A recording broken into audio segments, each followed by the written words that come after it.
سب سے زیادہ اگر کسی سے پیار کرتی ہے تو وہ اپنے باپ سے پیار کرتی ہے۔ میری بیٹی جب سوتی تھی تو میری باہوں میں سوتی تھی، میرے بغیر وہ رہتی نہیں تھی، وہ مجھے ابا کہہ کے پکارتی تھی تو بہت پیار کا سمندر اس کے اندر ٹھاٹھے مارتا تھا، لیکن مجھے وہ بری لگتی تھی۔ میں انتظار میں تھا کہ کبھی موقع ملے تو میں اس نحوست کو، اس بے برکتی کو زندہ دفن کر دوں گا۔ ایک دن میں نے میری باہوں میں سونے والی بیٹی کو اپنے باہوں میں لٹایا اور میں انتظار کرنے لگا جب رات گہری ہو جائے، رات تاریک ہو جائے، میں اس نحوست و شیطنت کو دفن کر دوں۔ بس ایسے ہی ہوا، رات تاریک گزر گئی، رات کی سیاہ زلفیں اللہ اکبر جب اس کے گھٹنوں سے نیچے ڈھلکنے لگی، رات کی سیاہ زلفیں اللہ اکبر جب چادر بن کر افق مکہ پر گہرائی کے ساتھ چھا گئی۔ سونے والے سو رہے تھے، نشے میں دھت ہونے والے ہو رہے تھے، پاپ کرنے والے پاپ کر رہے تھے۔ اللہ اکبر اس بتوں کی گندگی اور نحوست سے کعبۃ اللہ شریف کی عظمت کو تار تار کرنے کی کوشش کی گئی تھی، لیکن قدسیان فلک رات کے آخری حصے میں کعبۃ اللہ کے طواف کے لیے نازل ہو رہے تھے۔ سارے مکے کے دروازے بند تھے، اچانک ایک دروازہ اس رات کی گہرائی میں کھلتا ہے اور ایک باپ سونے والی بیٹی کو اپنے ہاتھ میں لے کر کے خاموشی کے ساتھ باہر نکلتا ہے، بیوی کی آنکھوں سے بچا کر، اس کی نیند کا فائدہ اٹھا کر۔ غور کریں، ایک باپ کے ہاتھ میں ایک 4-4.5 سال کی بچی ہے اور وہ لے کر کے باہر نکلتا ہے۔ جیسے ہی وہ اپنی بیٹی کو لے کر باہر نکلتا ہے، سوچئے اس طرح سے تو آج بھی کئی باپ لے کر کے باہر نکلتے ہیں، لیکن حضور کی میلاد کے پہلے کے باپ کے اس طرح نکلنے میں اور آج کے باپ کے اس طرح نکلنے میں آپ نے کوئی فرق محسوس کیا ہے؟ فرق یہ ہے، کسی بھی مذہب کا باپ ہو، کسی بھی مسلک کا باپ ہو، آج جب بیٹی کو ایسے لے کر کے نکلتا ہے تو یقیناً اس کی بیٹی بیمار ہوتی ہے اور وہ دوا خانے کی طرف دوڑتا ہے اور کہتا ہے ڈاکٹر میری پوری پونجی لے لے مگر میری بچی کو بچا لے۔ یہ میلاد کے بعد کے جذبات ہے، ہر مسلک کا باپ، ہر مذہب کا باپ۔ اور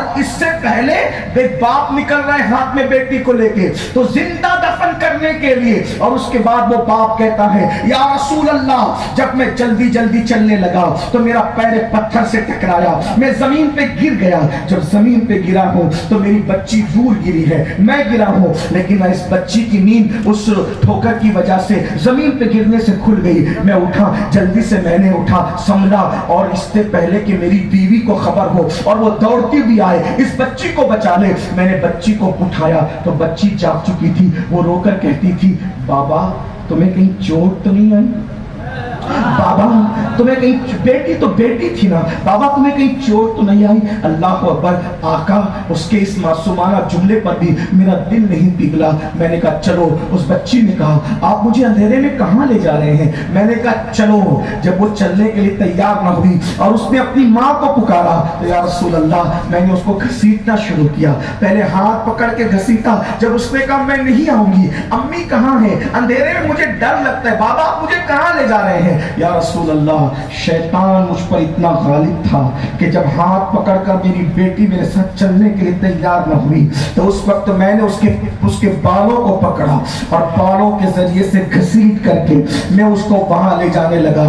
مکے کے لوگ جہاں اپنی بچیوں کو زندہ دفن کرتے تھے، یا رسول اللہ وہ مجھ سے بار بار کہتی تھی بابا مجھ سے قصور کیا ہوا ہے، مجھ سے غلطی کیا ہوئی ہے، آخر محبت نفرتوں میں کیوں بدل گئی ہے؟ وہ باہوں میں سنانے والا باپ آخر مجھے لے کر کہاں جا رہا ہے؟ یا رسول اللہ میں نے کہا ظالم تیرا باپ تجھ سے کبھی پیار نہیں کرتا تھا، تو نے مجھے باپ مانا تھا لیکن میں نے تجھے کبھی بیٹی نہیں مانا تھا۔ بلاخر یا رسول اللہ المختصر گھسیٹنیوں میں وہاں لے گیا جہاں کعبۃ اللہ کے سامنے آج بھی ایک قبرستان ہے۔ حج کو جاؤ، عمرہ کو جاؤ تو جاؤ اور جا کر کے ننھی ننھی قبروں کو دیکھ کر اندازہ کرو کہ میلاد کے پہلے کے حالات کیا تھے، میلاد کو سمجھتے کیا ہو ظالموں؟ اللہ اکبر، اللہ اکبر۔ میں وہاں لے کر کے پہنچا اور جلدی جلدی سے میں گڑھا کھودنے لگا تاکہ شیطنت کو، نحوست کو، بے برکتی کو، بیٹی کو دفن کر دوں۔ جیسے میں قبر کھود رہا تھا اور میرے کپڑوں میں مٹی لگ رہی تھی، میری بچی روتی جاتی تھی اور کہتی تھی بابا آپ کے کپڑے گندے ہو رہے ہیں، اور اپنے ہاتھوں سے میرے بدن پہ لگنے والی مٹی کو صاف کر رہی تھی۔ یا رسول اللہ وہ میرے کپڑوں پر مٹی کا داغ دیکھنا نہیں چاہتی تھی، لیکن میں اس کے خون سے ہمیشہ کے لیے